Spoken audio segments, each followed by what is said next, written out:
चलिए फिर Mahakali.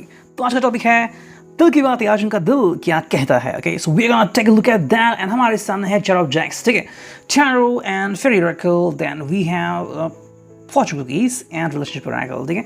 we'll have a quick look at that, let's connect, ठीक है, देखते हैं चलो कि क्या हो रहा है उनकी दुनिया में। yes, come on, चलो shuffling करते हैं, बस 4 ही कार्ड लेंगे।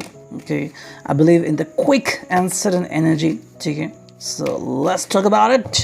देखते हैं क्या रीडिंग आती है। yes, पहला जो कार्ड है वो है as you can see ये है 9 of swords, ठीक है। सेकेंड जो कार्ड है as you can see ये है 2 of Pentacles, ठीक है। थर्ड जो कार्ड है as you can see the moon, जो कि है रिवर्स्ड, ओके। एंड फोर्थ जो कार्ड है वो है स्ट्रेंथ। वाह, तो यहाँ पे 2 आ गए हैं मेजर अरकाना, एक है रिवर्स एक है स्ट्रेट, ठीक है। तो क्या आती है उसकी रीडिंग देखते हैं यहाँ पे, ठीक है। देखो 9 ऑफ सॉर्ड आ गया है यहाँ पे। तो अगर हम इनकी दिल की बात आज देखें तो कहीं ना कहीं पे जज्बात इनके जो हैं वो शायद इनके ऊपर भारी पड़ रहा है, ऐसा हो सकता है। द रीज़न बिहाइंड दैट कि कहीं ना कहीं पे ये पर्सन जो है वो शायद बहुत सोच रहा है और सोचने के बाद भी उसे कोई हल नहीं मिल गया है, ठीक है। मेरे हिसाब से या तो वो कहीं अटक गया है, बहुत ही ज़्यादा सोच रहा है किसी चीज़ के बारे में, या फिर किसी चीज़ से बाहर निकल गया है, ठीक है। 2 ही बातें होती हैं। जैसे कि मान लीजिए आपको थिएटर में जाना है, ठीक है। थिएटर में जाने के बाद और थिएटर में जाने से पहले 2 ही चीज़ होती है। When you are watching the movie आप कहते हैं क्या यार क्या मूवी है वगैरह, एंड जब मूवी खत्म होती है तो आप फिर उसके बारे में बात करते हैं। तो 2 तरीके होते हैं। So somewhere this is happening with this kind of person, या तो किसी चीज़ में अटके हुए हैं या तो किसी चीज़ से बाहर निकल गए हैं। Because of that the person is thinking a lot, ठीक है। हालांकि जो नेक्स्ट कार्ड है वो है 2 ऑफ पेंटिकल्स, सो इस kind of a choice the person is going to make about, ठीक है। कहीं ना कहीं इसके हाथ में अपना प्रेजेंट और फ्यूचर दोनों ही हैं, ठीक है। अब इसके साथ क्या करेगा ये थोड़ा सा अंडरस्टैंडिंग में है। मेरे हिसाब से ये पर्सन सही चॉइस करेगा, यानी कनेक्टिंग विथ यू, ठीक है। अगर कोई थर्ड पर्सन है भी या फिर कोई और पर्सन, जैसे कि शायद फाइनेंशियल इशू हो, फैमिली का अपोज हो, या फिर कोई दोस्त हो, so what ever is gonna be happening, तो उसके लिए बहुत इंपॉर्टेंट है कि वो ऐसे इंसान के ऊपर ट्रस्ट करे जो उसका साथ निभाएगा। द मून रिवर्स है, तो कहीं ना कहीं ये अपना स्ट्रॉन्ग नेचर जो है उसको अपना रहा है, ठीक है। देखो कोई भी इंसान चाहे वो वीक ही क्यों ना हो, एक ऐसा मोमेंटम आता है जब उसे स्ट्रॉन्ग बनना पड़ता है, फिर चाहे उसकी तबीयत कम ही क्यों ना हो, वीक ही क्यों ना हो, लेकिन फिर भी वो दिखाता है कि मैं बहुत स्ट्रांग हूँ, क्यों? ये हमारे दुनिया में कभी ना कभी ऐसा पल आता ही है। एंड जो फोर्थ कार्ड है वो है द स्ट्रेंथ, तो बहुत ही क्लियर मीनिंग। ये पर्सन ऐसे व्यक्ति को चुनना चाहेगा जिसकी वजह से इसकी ज़िंदगी में बहुत सारे बदलाव यानी कि चेंजेस होने जा रहे हैं, और मेरे हिसाब से आप वो हो सकते हो, so if that kind of person don't worry about it, your person gonna be connecting with you through out, ठीक है। और देखते हैं फेरी ओरेकल से हमें क्या रीडिंग मिलती है। चलो करते हैं कार्ड्स की शफलिंग, ठीक है। 3 से 4 कार्ड लेते हैं, देखते हैं क्या आती है रीडिंग यहाँ पे। 1 2 एंड ये 3 एंड ये 4, ठीक है। तो 4 कार्ड आ चुके हैं, देखते हैं क्या रीडिंग आता है। देखो पहला जो कार्ड है वो है रीयूनियंस, वाह बहुत ही खूबसूरत कार्ड। सेकंड जो कार्ड है वो है ऑब्स्टैकल्स, ठीक है। थर्ड जो कार्ड है वो है लव ऑफ सेल्फ, वाह ये भी कार्ड आ गया है। एंड फोर्थ है डीप अट्रैक्शन। चारों कार्ड बहुत ही क्लोज कनेक्शन दिखा रहे हैं, ओके। सो यहाँ पे 4 कार्ड है। पहला जो कार्ड है वो है रीयूनियंस, एज यू कैन सी। तो रीयूनियन मतलब यस, देखो कहीं ना कहीं पे चांसेस है कि कोई एक थर्ड पर्सन उनसे मिलने के लिए आ सकता है, that's kind of a sign जहाँ पे रीयूनियन है। लेकिन कहीं ना कहीं अगर आपको लग रहा है कि आप दोनों के बीच कहीं झगड़ा चल रहा था, कुछ बातें चल रही थी, तो वो सब चीज़ें क्लियर हो सकती हैं, ठीक है। ऑब्स्टैकल्स मतलब सिंपल सी बात है, देखो कहीं ना कहीं पे यहाँ पे मुझे जिस तरह से कार्ड आ गए हैं, ठीक है, 2 तरफा ये मीनिंग आ रहा है। देखो 2 तरफा मीनिंग मतलब क्या है, कहीं ना कहीं अगर कोई थर्ड पर्सन है जो इनकी ज़िंदगी में बार बार एंट्री कर रहा है, तो ये भी उनको एंट्री पॉइंट दिला देते हैं, ठीक है। जैसे कि मान लीजिए दोनों ही खूबसूरत है, तीनों खूबसूरत, चलो मान लेते हैं आप भी खूबसूरत है, आपके पर्सन खूबसूरत है और थर्ड पर्सन भी खूबसूरत है, ठीक है। तो ये जो आपका पर्सन है अगर वो उनसे बातें करता है या फिर उनसे हमदर्दी है कि उन्होंने कितनी मेहनत की वगैरह वगैरह, तो कहीं ना कहीं ये एक बैकडोर खुलता है उनके लिए, तो यही बात होती है कि ऑब्स्टैकल्स का सामना दोनों को करना पड़ता है, आपको भी और थर्ड पर्सन को भी, लेकिन यहाँ पे एक चीज़ आ रही है जो कि है लव ऑफ सेल्फ। अब देखो लव ऑफ सेल्फ में आपको 2 रीज़न मिल रहे हैं, लेकिन क्योंकि हमने ये कार्ड देखे टैरो से, यहाँ पे स्ट्रेंथ नज़र आ रही है। स्ट्रेंथ का सिंपल मीनिंग है कि जो चीज़ इनको स्ट्रांग बनाए।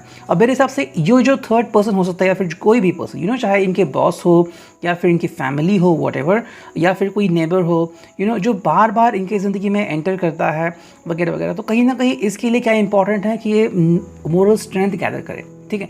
जैसे कि आपको फोकसिंग करने के लिए अपने आप को स्ट्रांग बनाना पड़ता है, take a look at doctors या फिर लॉयर्स, कॉप्स, वो अपनी फैमिली, उनकी फैमिली उनको सपोर्ट करती है, इसकी वजह से वो स्ट्रांग बनते हैं। मान लीजिए उनकी फैमिली में कोई बीमार है या फिर वो उन्हें सपोर्ट नहीं करती, तो क्या वो अपना जॉब, अपना कर्तव्य निभा पाएंगे? ठीक से नहीं। तो that is the reason over here. Love self मतलब क्या है कि कहीं ना कहीं पे ये अपने आप को भी खुश देखना चाहते हैं, ठीक है। थोड़ा सा यहाँ पे एंट्री पॉइंट होता है किसी थर्ड पर्सन का, लेकिन आई थिंक यहाँ पे फ्लर्ट ही ज़्यादा दिख रहा है, तो शायद थोड़ा सा फ्लर्ट हो सकता है दिन भर में, जो बहुत ही कैजुअल हो सकता है, या फिर उनसे वो बातें कर सकते हैं जो कभी उनके ज़िंदगी में मैटर करते थे, लेकिन जो इनके लिए इम्पॉर्टेंट है वो है कि कौन इनको ज़्यादा सपोर्ट करता है, और वो दूसरा जैसा कोई नहीं, वो सिर्फ आप ही हो, ठीक है। Now let's connect with the fortune cookies, देखते हैं यहाँ पे क्या रीडिंग आती है। Let's connect to it. चलो करते हैं कार्ड्स की शफलिंग। हमें बस चुनना है एक कार्ड जो कि है उनके लिए, यस ये गए कार्ड। अब देखते हैं कि रीडिंग क्या आ चुका है। ओके, मैं पहले रखता हूँ इन कार्ड को बॉक्स के अंदर, ठीक है।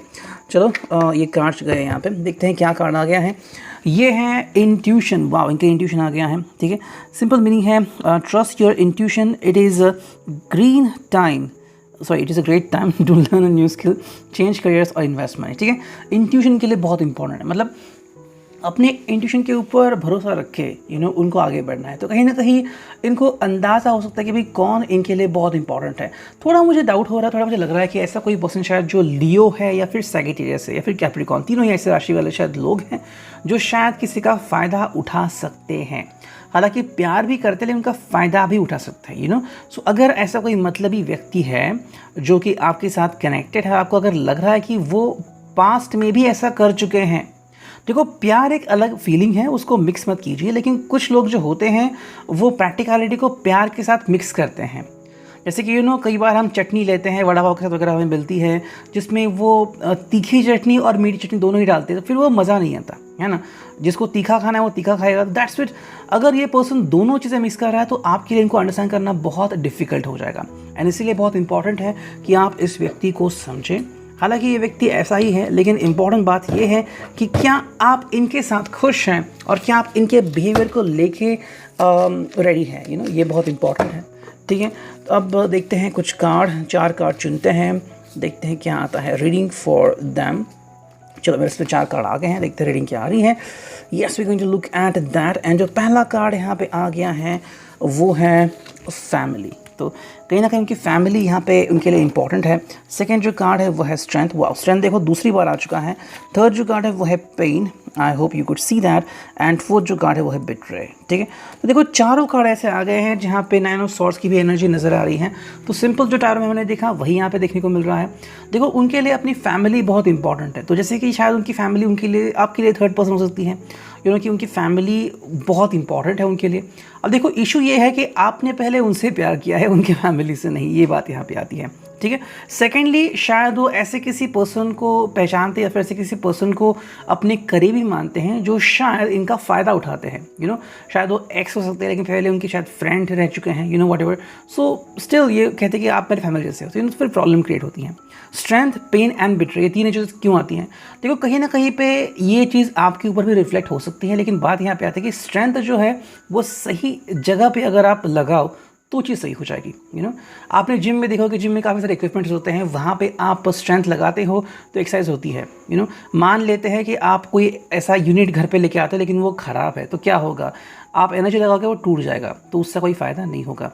पेन एंड बिट्रे, शायद ये खुद भी तकलीफ में हो सकते हैं, शायद इन्होंने किसी गलत इंसान के ऊपर भरोसा किया है। That person could be their ex, या फिर ऐसा कोई पर्सन जिनके बारे में ये सोच रहे थे। तो बस बात इतनी सी है कि अगर ये गलत इंसान के बारे में सोच रहे हैं या फिर गलत इंसान से कनेक्टेड हैं तो इनको तकलीफ़ होगी, तो इस तकलीफ़ से बचने के लिए को क्या इंपॉर्टेंट है? अपनी स्ट्रेंथ को बचा के रखना, ठीक है। और उसके पहले जो बात है वो है फैमिली। तो कहीं ना कहीं मुझे लग रहा है कि अगर आप ही वो व्यक्ति हो जिनसे वो कनेक्टेड है तो वो आपसे सलाह मशवरा कर सकते हैं, या फिर अगर उनकी फैमिली यानी कि ऐसा कोई पर्सन है जो उनसे कनेक्टेड हैं जो एक्चुअली में उनके लिए बहुत इंपॉर्टेंट है, तो वो उनसे बात कर सकते हैं, ठीक है। उनको फीलिंग मिक्स नहीं करनी चाहिए आज। So what the person is going to do about it? शायद वो अपने आप थोड़े समय के लिए दुखी हो सकते हैं, लेकिन एक बार दुखी होने के बाद वो खुद भी आसानी से इस चीज़ से बाहर निकल जाएंगे, क्योंकि उनके लिए क्या इंपॉर्टेंट है? इंट्यूशन। अगर वो इंट्यूशन के हिसाब से आगे बढ़ते हैं तो उन्हें वो मिलेगा जो उनके लिए बहुत इंपॉर्टेंट है। तो सही चुनाव करना उनके लिए बहुत इंपॉर्टेंट होगा। तो अगर कोई पर्सन चाहता है कि वो गलती करे तो गलती ना करे, इसके लिए इस पर्सन ने कोशिश करनी चाहिए। ये था reading. I hope it will resonate. Thank you.